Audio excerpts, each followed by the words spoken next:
नमस्कार, मैं हूं कुलदीप सिंह। आप देख रहे हैं Bharat A to Z news. इस समय हमारे साथ प्रयागराज के महापौर श्री गणेश केसरवानी जी हैं।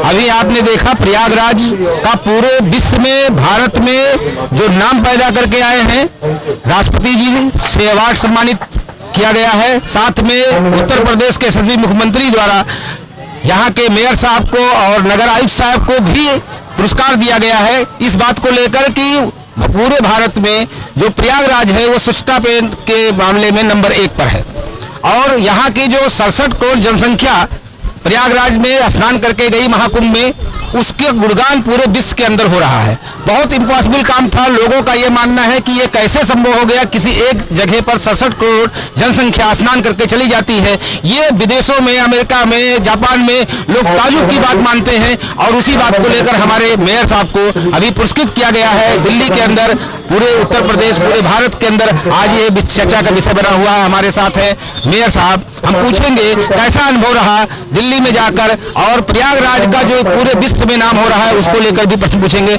नमस्कार मेयर साहब। सबसे पहले तो वो अनुभव बताइए जो आपने पूरे भारत में प्रयागराज का एक गौरव स्थापित किया, जिससे सारा दुनिया ये जान गया। पहले लोग प्रयागराज इलाहाबाद के नाम से नहीं जानते थे, लेकिन जब से ये महाकुंभ हुआ है दुनिया के कोने कोने में लोग प्रयागराज को जान गए। देखिए, निश्चित रूप से जब से इस देश के अंदर 2014 में जो सत्ता का परिवर्तन हुआ है और एक सांस्कृतिक सत्ता माननीय नरेंद्र मोदी जी के नेतृत्व में स्थापित हुई है, उसके कारण एक पूरे देश के अंदर परिवर्तन हुआ और महाकुंभ का आयोजन जितना दिव्य और भव्य तरीके से माननीय प्रधानमंत्री जी और माननीय मुख्यमंत्री जी के नेतृत्व में संपन्न हुआ, जिस प्रकार से इसका प्रमोशन हुआ पूरे विश्व के अंदर, हमारे केंद्रीय सरकार के द्वारा आमंत्रण दिया गया और प्रयागराज की जनता ने जिस प्रकार से 67 करोड़ तीर्थयात्रियों की सेवा करने का काम किया, हमारा मेला प्राधिकरण, नगर निगम, जिला प्रशासन और पूरे उत्तर प्रदेश की सरकार ने जब सामूहिक प्रयास किया तो परिणाम हम सब लोगों के सामने है। पूरे विश्व के अंदर प्रयाग का गौरव बढ़ा और आज पूरे विश्व के लिए एक शोध का विषय है कि किसी एक शहर में 67 करोड़ लोग आए, स्नान करें और बहुत ही सुविधापूर्वक वो अपने गंतव्य की ओर जाएं और उसके बाद भी पूरा शहर स्वच्छ रहे। यह एक शोध का विषय है। नगर निगम प्रयागराज ने इसके लिए 2 सालों तक कड़ी मेहनत किया, परिश्रम किया, सरकार का सहयोग मिला और उसके कारण अनेक नवाचार नगर निगम प्रयागराज ने किया, समाज का जागरण किया, समाज का सहयोग लिया।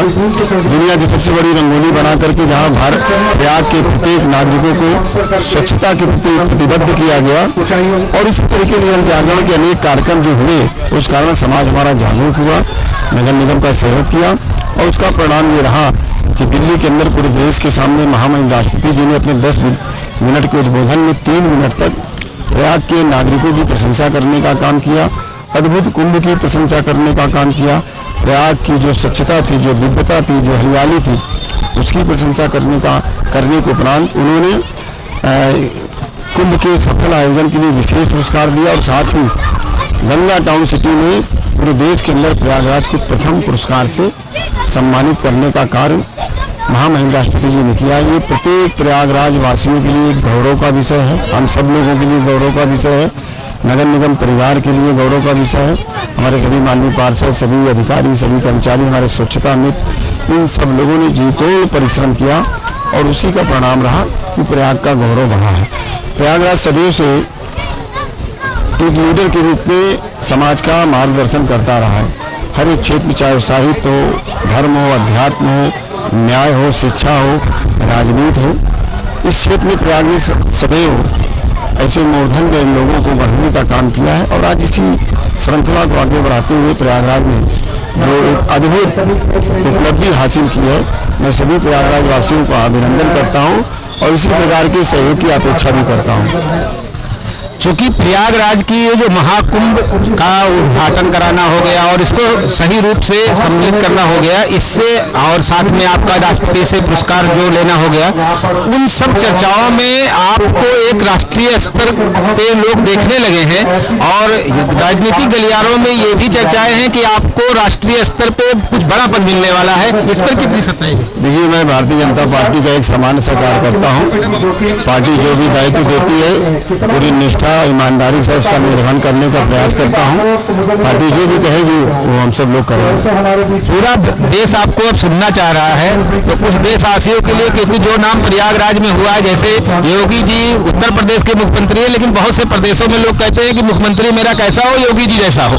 तो उसी तरह से नगर निगम प्रयागराज के अंदर जो आज की स्थिति बनी हुई है और जो यहाँ की महाकुंभ को लेकर, स्वच्छता को लेकर पूरे देश में चर्चाएं हैं, लोगों का ये भी कहना है और जो प्रदेशों में हैं और जो नगर निगम है कि हमारा भी नगर निगम का जो मेयर होना चाहिए वो गणेश केसरवानी जैसा होना चाहिए। उस पर भी कुछ बोलेंगे? बहुत बढ़िया। क्या देखिए, एक राजनीतिक कार्यकर्ता के रूप में जब हम लोग कोई काम करते हैं, उसमें जब सफलता मिलती है तो स्वाभाविक रूप से मन आनंदित होता है। समाज की अपेक्षाएं भी हमसे जुड़ती हैं और किसी राजनीतिक कार्यकर्ता के लिए तो ये गौरव का विषय है कि अगर इस प्रकार की चर्चा हो तो स्वाभाविक रूप से इस पुरस्कार के बाद लोगों की अपेक्षाएं भी बढ़ी है।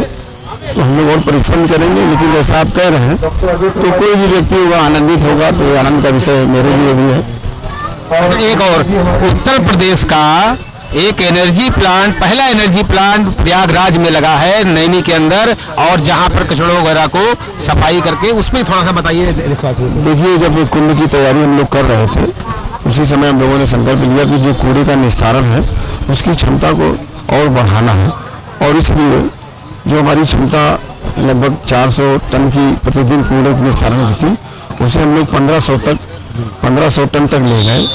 कई नए प्लांट बसवार में लगाए और 340 टन का बायो CNG गैस प्लांट भी लगाया, जो गीले कूड़े से गैस बनेगी, खाद बनेगी, उससे नगर निगम की आमदनी भी होगी, खर्चा कम होगा और गीला कूड़े का निस्तारण बेहतर तरीके से होगा। तो बायो CNG प्लांट अपने उत्तर प्रदेश का एक अद्भुत, एक अनोखा प्लांट है अपने प्रयागराज में, वो प्रारंभ भी हो चुका है और लगातार उसमें उसकी क्षमता जो है बढ़ रही है। अभी 70-80 टन कूड़ा गीला मिल रहा है शहर से। इस क्षमता को बढ़ाना, चूंकि हमें 340 टन कूड़ा प्रतिदिन चाहिए, तो मैं अपने नागरिकों से भी अपील करता हूं कि सूखा और गीला कूड़ा अलग अलग अगर छांट करके देंगे तो नगर निगम की सहूलियत होगी और शहर की स्वच्छता भी और बढ़ेगी और हम लोग एक नया कीर्तिमान और आने वाले समय में स्थापित करेंगे। तो उसकी तैयारी हम सब लोग कर रहे हैं। अभी जो आपको राष्ट्रपति जी द्वारा अवार्ड मिला, आपने प्रयागराज की जनता को समर्पित कर दिया। आप कुछ प्रयागराज की जनता से भी आप कहना चाहेंगे कि स्वच्छता को लेकर जिस हिसाब से पूरे देश में नाम हो रहा है, तो इसमें सबकी भागीदारी बराबर रही है, आपकी भी रही है, जनता की भी रही है, और लोगों ने देखा कि जितना 1.5 महीने तक प्रयागराज वासियों ने धैर्य रखा, हर रोड जाम था क्योंकि इतने श्रद्धालु आए हुए थे, लेकिन लोगों ने जो सेवा की है पूरे विश्व से आने वाले लोगों को, उसके लिए आप प्रयागराज जनता को कहते हैं? मैं प्रयागराज की जनता का हृदय से अभिनंदन करता हूं, उनके प्रति आभार ज्ञापित करता हूं। उनकी सेवाओं का परिणाम रहा, उनके सहयोग का परिणाम रहा कि प्रयागराज इस गौरव को प्राप्त किया है। आगे भी मैं प्रयागराज की जनता से यही अपील करता हूँ कि स्वच्छता में अपना सहयोग प्रदान करें। तय समय पर कूड़ा उठाने वाले जो लोग आते हैं उनको कूड़ा दें, सूखा और गीला कूड़ा अलग अलग करके दें और कूड़े के निस्तारण में अपना सहयोग प्रदान करें। डस्टबिन अपने घरों में रखें। लोगों को जागरूक करने का अभियान भी हम लोग करेंगे, लेकिन समाज है, सहयोग कर रहा है और अगर इसमें सहयोग प्रदान होगा तो हम लोग बेहतर करेंगे। बहुत बहुत धन्यवाद आपका। तो आप देख रहे थे, हमारे साथ थे मेयर गणेश केसरवानी जी, कैमरामैन संजय सिंह के साथ zonal head Bharat news Prayagraj के लिए।